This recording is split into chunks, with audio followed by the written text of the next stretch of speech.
Hurmatli ustozlar, navbatdagi darsimiz o'sha maktab programmasiga kiritilgan 3D ruchkalar bilan ishlashni o'rganamiz.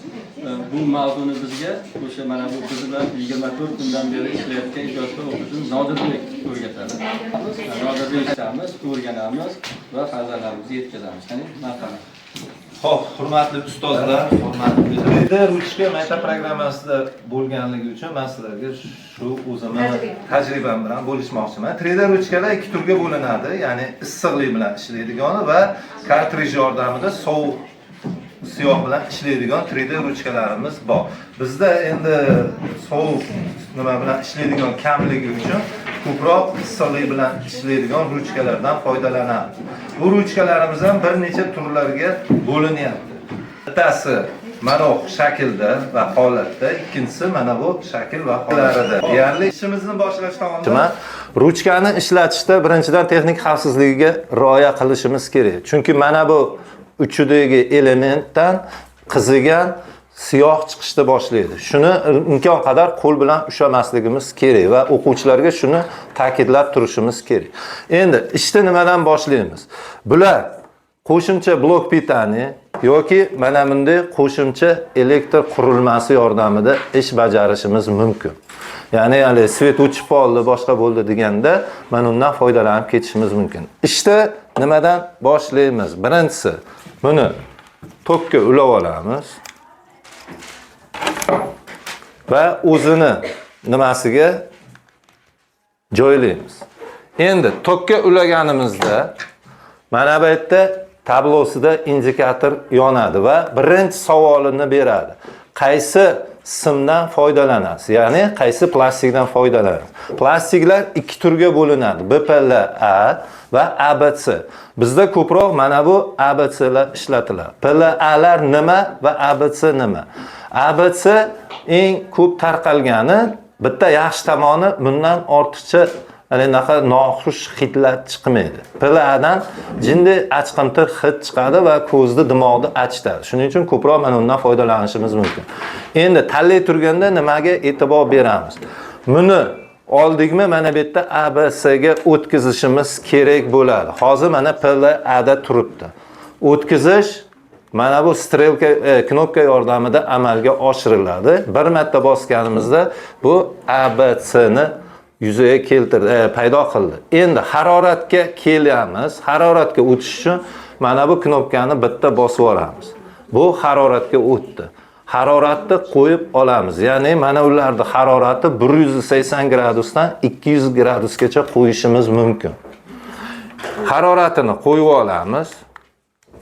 Harorat qo'yishda mana 200 ga mana endi harorat to o'sha harorat biz belgilagan haroratga borgunga qadar indikator qizil bo'lib yonib turadi. Kerakli haroratga yetib borgandan keyin mana bu qizil chiroq zangor chiroqqa o'zgaradi. Bu degani jihozimiz, ya'ni 3D ruchkamiz ish faoliyatiga tayyor deganini anglatadi. Endi zangor bo'lgunga qadar biz o'zimizga kerakli bo'lgan trafaretlardan foydalanishimiz mumkin. Ya'ni trafaretlar mana bu shakllarda yoki mana bu shakllardan chiqarib olishimiz mumkin. Bunda bemalol internetdan tortib olishlaringiz mumkin yoki o'zlaring ijod qilishinglar mumkin. Misol uchun bugun darsimizda oddiy mana bu kapalakdan foydalanishimiz ham mumkin. Endi sizlarga bizga oq qora bo'lgani bilan qaysi rangni tanlab, qanday ranglardan foydalanishimiz o'zimizga bog'liq. Keyin yana bitta narsa, imkon qadar qog'ozni ustiga qilmaganlaring yaxshi. Sababi bu chizgan narsamizni ko'chirib turganimizda qog'oz billa ko'chib chiqishi mumkin. Shuning uchun iloji bo'lsa, agar men endi buni nima darsimizga ataylab laminatlab keldim, hali ko'chirganda qiynalmaslik uchun. Xo'p, endi mana bu narsa nima uchun kerak? Bu podstavka, ya'ni mana bu oqib pastga tushmasligi uchun. Ham bir tomondan texnika xavfsizligi bo'yicha ham yaxshi. Mana ularda bu narsa yo'q. Xo'p, ikki xil ruchka, ikkovining farqi nimada? Deyarli hech qanchalik farqi yo'q. Faqat mana bu ko'tarib tushiradigan knopkalarda farqi bor. Bunda faqat bir dona knopka bor xolos. Va bitta mana bu nimani o'ziga mo'ljallangan. Ikkinchi farqi, Mana bu burchagidagi nimani siyohni qalinlashtirib va yupqalashtirish mexanizmi yo'q bunda. Bunda bor. Tushirib chiqarish knopkalari deyarli bir xil.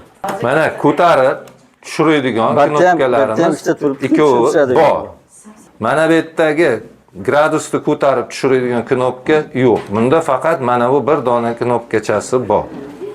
Mana bu tomonda bunisida siyohni chiqib turganda qalinlashtirib, ingichkalashtiradigan mexanizmi bor, bunisida yo'q. Xo'p, mana ruchkamiz ish holatiga tayyor bo'ldi, ya'ni zangor indikatori yondi. Ana endi biz bemalol xohlagan rangimizni tanlab, misol uchun mana undan foydalansak ham bo'ladi. Mana bu zangor yonmaguncha mana uni tortmaydi. Sterjinda. Ming mana knopkani bosganimiz bilan to mana zangor yonmaguncha. Zangor yongandan keyin bossak, mana bunday ovoz chiqishni boshlaydi. Ana bu ovoz siyohni sekin sterjinda tortishni boshlaydi.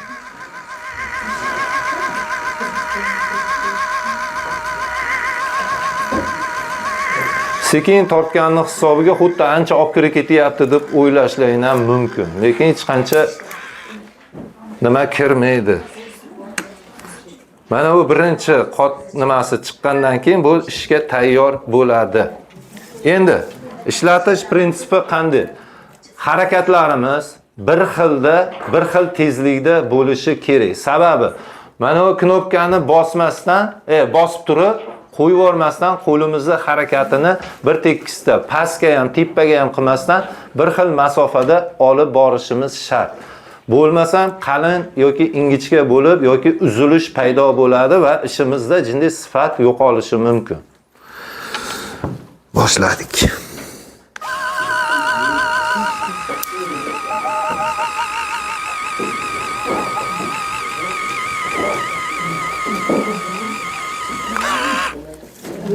Bemalol uzib ishlatishimiz mumkin, sababi bu bir-biriga tez ulanib ketishi.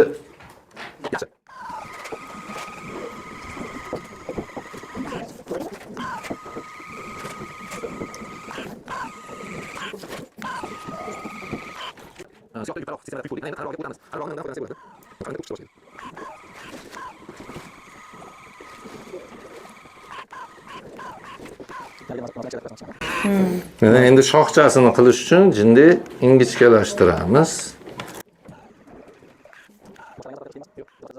Ana endi qanotni boshqa ranglar bilan qilmoqchi bo'lsak, 3D ruchkamizni orqaga degan knopkasini bosamiz. Bu siyohni sterjinimizni o'zi orqaga qaytarib chiqarib beradi. Bo'ldi, mana chiqdi. Boshqa rangini bemalol foydalanishimiz mumkin. Misol uchun qizil desalaring qizil.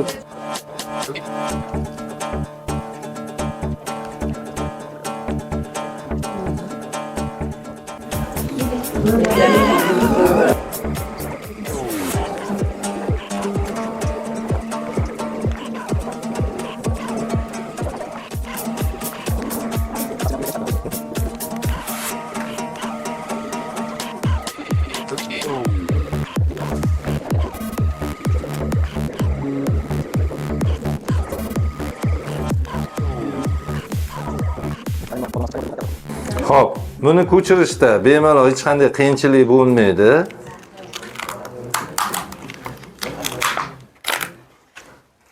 Mana bemalol ko'chirib nima qilib olishimiz mumkin. Hali qaychichalarning yordamida mana bunday ortiqcha nimalarni, tukchalarni kesib tashlashimiz mumkin. Qaychingizni deb turing.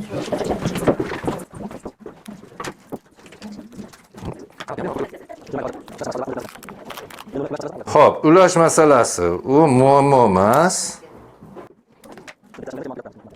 Bemalol qanotni ushlab turib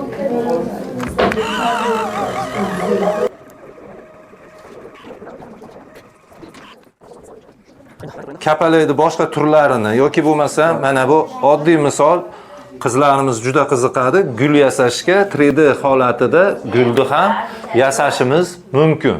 Ya'ni har bitta nimasini sizlar qirqib chiqasizlar vali plasmasdan. Buni bemalol o'zlaring bittadan lepistok, ya'ni nimasini, bandini yasab bir-biriga ulasalaring, mana bu gul shakliga keladi. Yigitlar. Endi mabodo mana bunday trafaret topishga ulgurmasalaring, oddiy geometrik figuralarni o'zlaring bemalol yasashinglar mumkin. Misol uchun, kubik yasashimiz mumkin, piramida yoki bo'lmasa, nima desam ekan? Achkilarni ham yasashimiz mumkin. Achkini ham shakli adashmasa bor edi mana.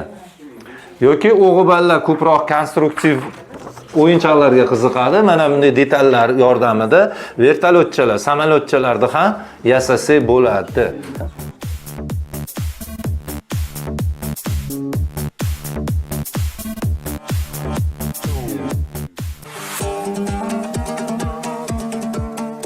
Farzandlaringni telefondan ajratmoqchi bo'lsalaringdan foydalansalaring ancha yaxshi bo'ladi.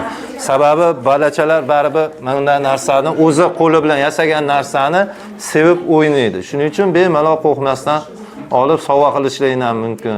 Yo sovg'a tayyorlashlaring ham mumkin. Sizlarga omad, ishlaringda kuch-quvvat tilayman. Sog' bo'linglar, rahmat.